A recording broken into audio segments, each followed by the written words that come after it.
So I'm presenting on collars, and this came about from one of my road journeys with Tristy, where he asked to talk about some myth busting and some topics for education days, and I never thought I'd end up here, but here we are. And it's also, he wanted an update on the current, as Chris just said, we just got some hard collars, but the current trial that's going around in some parts of Sydney with soft collars. But as you can read, it's officially unofficial. So I have consulted with Colin Deans, our trauma manager, and he's provided me some updates. And the horrible histories will be explained a bit later. So try and... Just using the arrows. Yeah, I'm trying to use the arrows, but...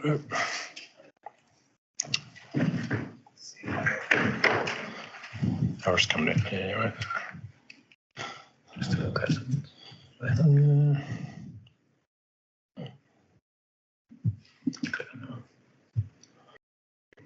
I'll just do a test. There you go. Okay. I've tried not to put too many tables in, and the tables you do, you have a challenge not to actually read, interpret it, or work things out for yourself. So let's get, so hard versus soft collars. Today I'm going to be talking about the evidence, what's current and the evolving guidance within New South Wales. It's going to be very brief. I'm trying to make it fun. The idea is to make you entertained and you get out of here, and I can get out of here as quickly as you can. You can read up there that the current trials escape. I'm not going to read it out. If you're online too bad, you're not in here, you need to read the slides. And we're going to go into horrible histories. Why we're going into horrible histories, you're going in second. So a quick summary. In the past, 2018, ITEM and ACI, Agency for Clinical Innovation, developed the use of, you've all seen this document. I'm not going to summarise it. You can get it online. And basically the position statement was that they supported the movement to soft collars in not only emergency departments, but also an ambulance. Part of that trial, part of that document is that QAS, or Queensland Ambulance Service, had actually introduced them. But being a judgment-free zone, there seemed to be a lack of evidence to support them. We're talking formal evidence at the time. And there wasn't a formal evaluation process. They introduced them, but they didn't actually formally evaluate. I'm not going to judge because I sort of sway on the side of liking soft collars. And the trauma service, there are some trauma services that were less supportive at the time. Up to date, most of the spinal units and things like that are in favour, and that's why current practice in ETs, you go into things like soft Canadian collars and things like that. We're still using, as you know, the hard collars in New South Wales ambulance, except for in the escape trial areas. So our CE, our Chief Executive, with our trauma service unit, decided to go the middle ground, and they developed escape. You can see the areas there. There's 3 areas: Illawarra, or Thrilla-Warra, as the guys in the unit like to call it. South East Sydney and the Sydney zones commenced April last year, and then April and May. We all love a good acronym, so let's call it escape. Where we are now, so this is from Colin. You can see that there's quite a lot of soft collars applied over that period of time. The demographics fit what we all know about spinal injuries. So it's, you know, the younger ages aren't there, less than 16.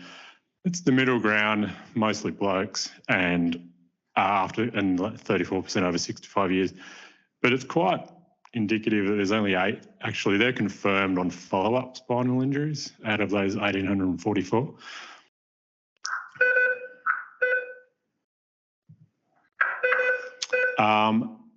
You can read that there. It's a bit hard for me to read, but you can see the age, and you can see the cross-section over the age there. There's probably only one that is probably our worst job anyway.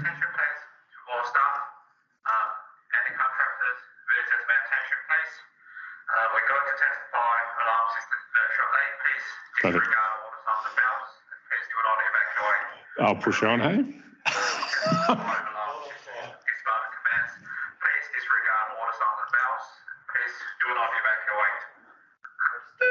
So if you evacuate, I'll take it personally. But you can see that it's the Mark 21 axial diving to head, and you can see his fractures in there. But you can see out of the two of them, there's only two with worsening neurological conditions. Tacting the fire alarm system is five commands. Please disregard all the sounds of bells. Please do not evacuate. I repeat, this is a testing only. In the meantime, you can read the key findings, and we'll wait for the alarm to go off.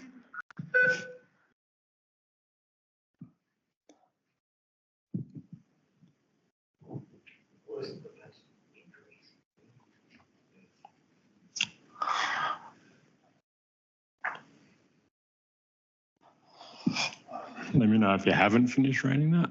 I'm still waiting for the alarm. I'm going to go back because you'll see there are the notes are there.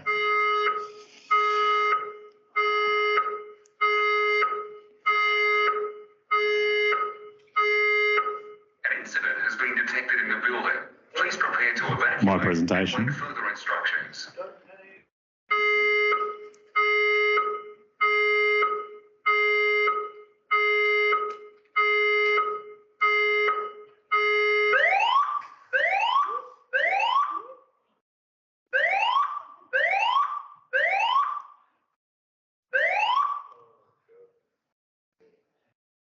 Wait for the second announcement.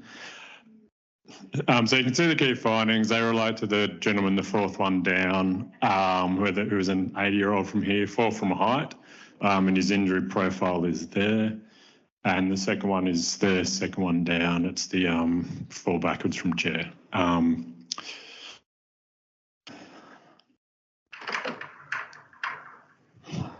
Checking to find out why we didn't evacuate. No, I'm just Mal. No. The results. So in summary, the soft foam collars, they appear to be well tolerated. I think the biggest thing is they're comfortable, and then the 96% of those paramedics agree that they helped reduce the movement. If you've ever put a hard collar on, laid on a stretcher and laid in an emergency department for a period of time, you probably agree with most of those patients and most of those paramedics. There was no clinical incidents as of the time of reporting from Colin, which was in about late February, early March, to the actual call application by paramedics. This is pre-hospital, it's not in ED.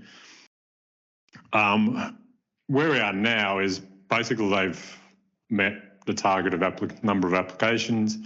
There's a data's collating evaluation report, and there's going to be a recommendation to the potential rollout, but that has to go through our clinical practice committee. If you don't work for New South Wales Ambulance, that has to be endorsed by them, and that's probably why we're seeing new collars.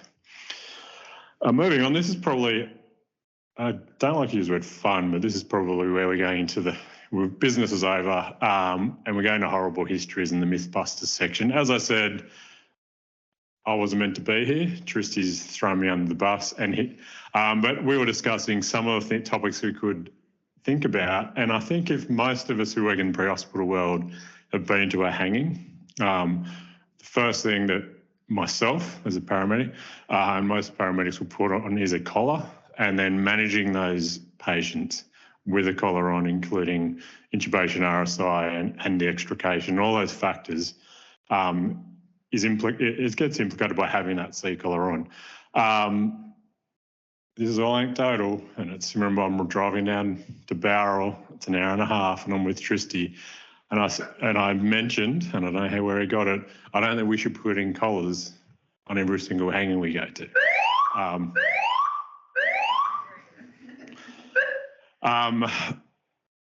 Why do I think that? And then I went down a very dark path of internet searching. And I have to say it is a very dark topic. So this is where I say, if you don't feel comfortable, no judgment, you feel free to leave the room.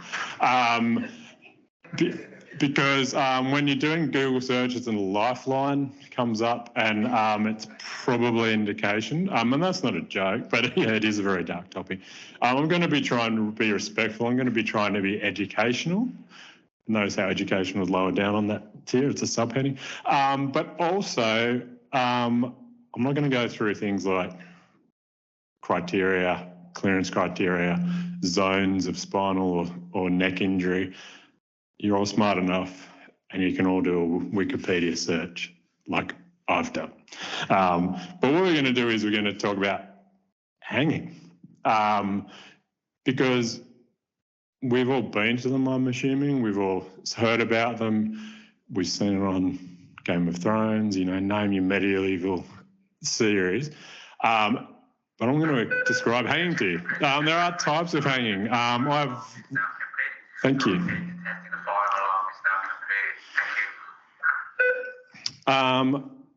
When we talk about hanging, there's the complete or the suspension hanging. That's where the body is suspended, nothing's touching the ground, and a subset.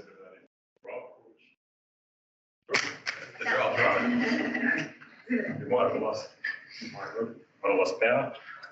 Sorry. That's all right. You can hear me there. Is that better?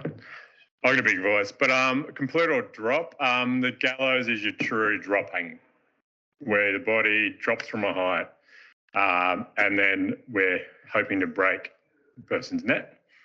And then you have the incomplete, partial or suspension, and that's where the part of the body is still on the ground. You can read it there.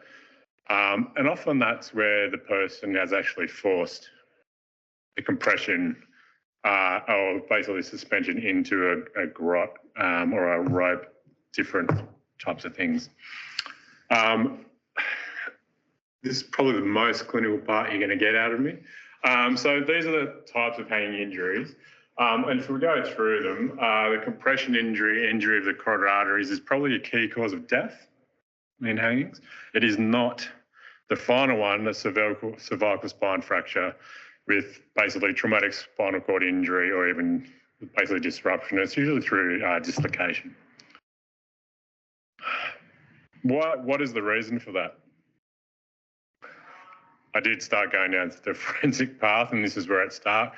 That drop hanging is the major cause of the cervical spine fracture where the spinal cord injury occurs. The location and the size of the knot is the determining factor in if you actually break your neck. And even grisly is that throughout history, the actual heights and weights required to fracture the C-spine have been calculated and amended. This is the first man, a lovely Irish doctor named Samuel Horton. He was also a clergyman, by the way. He worked out that the standard drop involved a drop between 4 and 8 feet, or 1.2 to 1.8 metres, to humanely and effectively fracture your C-spine between basically 2 and 3 or 4 and 5. But of course, we evolved because the British actually evolved when the state hangman worked out that wasn't enough to go from basically cerebral damage causing you know what I mean, causing death, but you break the neck. And so the scientific advancement was that they increased the heights, but the patient's weight was provided to indicate how much slack. But not so much that the patient was decapitated. I won't mention that anymore because I found that quite grisly. So prior to this amendment, or just after this amendment, it was about 4 to 10 feet or 1 to 3 metres, depending on the way of the body. But there were forward hangings. So an official table of drops was developed. This is where I don't want you to look, and I challenge you not to look at the height where you would successfully. But it was a formal document published by the British Home Office. Reviewed in 1913, the last time. But looking at that table, I'm a very practical person. Anyone who's worked with me, I looked at the table. I worked it out. And I'm not going to have this table in my head when we back up someone to go to hanging, and neither are you.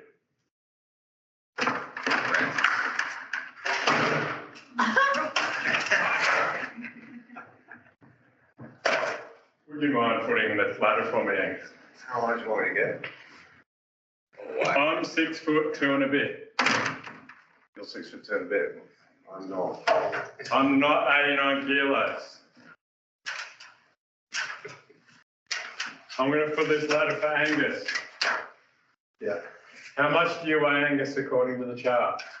75. 75. How high does Angus need to be successfully according to this chart? 182. 182. I'm 187. I'm 6 foot. This is a 6 foot ladder. Angus is not high enough according to the chart to successfully break. Is it from the bottom of his feet or is it from From his the neck? bottom of his, so it's from his neck basically. He has to drop that far. That's why the gallows in the first picture is so high. Oh, okay. Oh. The next one back. By a show of hands, how many people in the room have cut down someone from this height? One. And of course it's our veteran. Angus, can you jump down for me all? Can you jump down? Not definitely.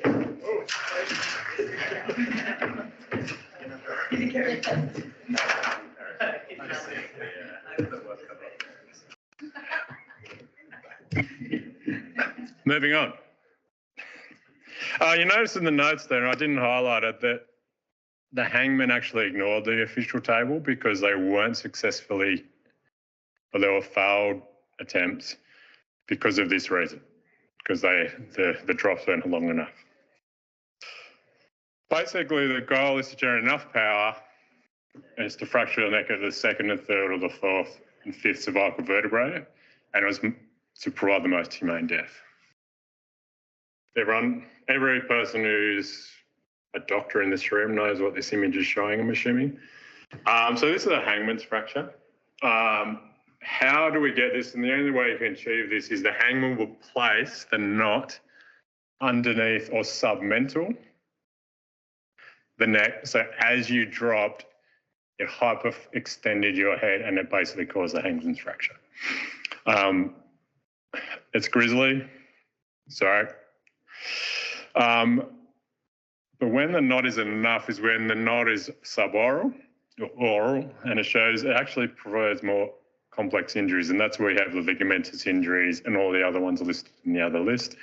But in most of the forensic data, there's no obvious major vertebral fractures or crush injuries to the spinal cord, not the major vessels. So let's discern the difference in that. The other topic Nathan asked me to talk about was sea collars in drownings. Sorry about the bad slide, but it is a segue. It all comes together at the end. These are the causes. I'm going to run through them quickly of traumatic spinal cord injury, and these are the mechanisms. So without providing a pull, a rope swing, a really shallow bank on a wave, you just have to go with the photos. So hyperextension, it's basically what they were achieving by placing the hangman's knot submentally by hyperextending your neck, and basically it causes hangman's type style fractures. The things with things like diving and axial load is actually impacting something. So the force, which will remove power, the force of that is created by your weight impacting the ground, and basically your forehead or chin or face hyperextending your head. Hyperflexion, it's when it's arch forwards, think top of the head going forwards. Who's body surfed here? Who's felt like that was about to happen? Compression. So this is compression, whether it's from the top of your head or it's based from your feet extending up into your, basically your skull. So pulled apart. I'm going to use this photo because this explains a lot about break zones. Can everyone see the sandbank or the water there? So this is going to, if you remember that photo, because where that wave is breaking, the dynamic and the force behind that body surfer or clubby, and think about the sandbank there. If anyone, I'm not going to talk about wave dynamics. Sorry, I'm struggling to keep you anyway, but think of that photo. And this is where my segue comes all together. So basically learning from failure, basically deaths from a fracture, Hangman's fracture, as I said, is when the knot is underneath and we have hyperextension. But we can get those injuries as well from other injuries. So like driving injuries where you're actually not restrained, you pitch forward and your head hits the windscreen, dash or roof, or diving injuries. This could be, in this case, if she's come from a height, who's ever been on a biscuit behind a boat, that's what that's called. You can get to quite significant heights if you hit the wake of the boat and you're in the air. And if she's coming down and she hits her head and hyperextends, there's risks of maybe not a hangman's fracture, but cervical spine injury. So, speaking about myths, who likes a bit of pub trivia? If you don't, you're getting involved because you got to get up. So, with hangings, I don't believe that we should be collaring everyone that's hanging because they're generally a partial hanging where they don't actually do a drop. You don't have to agree with me. If you do, if you're in the room, put your hands on your head. If you're impartial, cross it. And if you don't agree with me, turn around and place your hands on your bum, and that means that's what you think of my decision. If you're online, put a brain emoji on the chat, put the cross arms emoji or the peach. We all know what the peach is. I've explained my reasons there. We have the majority there. It's probably well explained, but I think Bob thinks of me anyway, though. That's. I totally agree with you, but then you've got to go and face the triage system. True. Agreed. I think we need to explain that most hangings, forensically and internationally, that are suicidal are not drop hangings. They're basic partial suspension hangings. It's basically their bodies on the ground. They're providing force. Drownings, the jury's out with me. It's a bit like this, and my arms across. So I think there's some critical factors there, and this is where I think us as clinicians and pre-hospital, we need to, and from the drownings and spinal injuries I've done, the crucial determinants for me were what the witness's onlooker's story. So how was the mechanism of immersion? So if you've dived into a diving pool that is 10 metres deep, is very different from that image, the slide of the guy body surfing where he's pitching forward and there's shallow, and the forces, so the joules created to basically get there. The knowledge of the body of water, so depth, sandbanks, or lack of knowledge of what's underneath. The thing with drownings in open bodies of water, and they're more dynamic, and there's usually larger forces. Remember that wave? We don't just have weight of our own body via axial ladder heavy. We have the dynamic force of the wave or the height we're falling from. We think of those rope swing slides. And also the dynamic nature of the movement. So we're not just trying to protect for that C2, but we're talking about the twisting nature. Like if any of those slides, if we scroll back, like when they're impacting, we just don't know how their head and torso and rest of their body are going to move dynamically in space. So coming from that, I'm a bit of if you don't know the mechanism of action or there were no witnesses, they're in a body of water that's unknown, or they're in a shallow part, so we're in the break zone or just outside the break zone.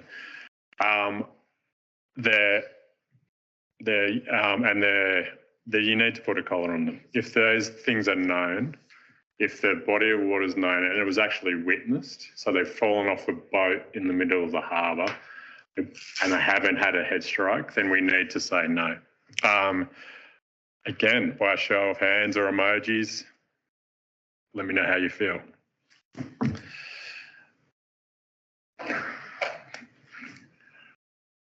So here we go, I've done it. So hopefully I've entertained you slightly. And by doing so, I have to put on one of our CCPs, gentleman Jeff or Jeff Andrew, has basically doing, I'm taking it, this is all just for me.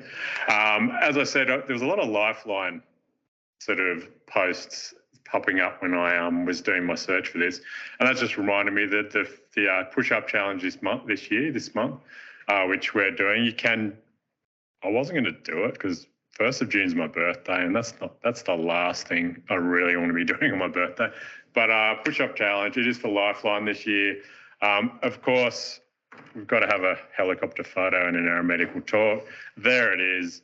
If you don't want to use the QR code to donate or join us, I'm more than happy to put my beanie on the lectern. You throw some cash in there, and I will actually donate for you. Don't feel obliged, but I think it's a good time to capture anyone online. Use the QR code. It's just a reminder. I'm not going to take questions because I think we just need to move on. So, thank you.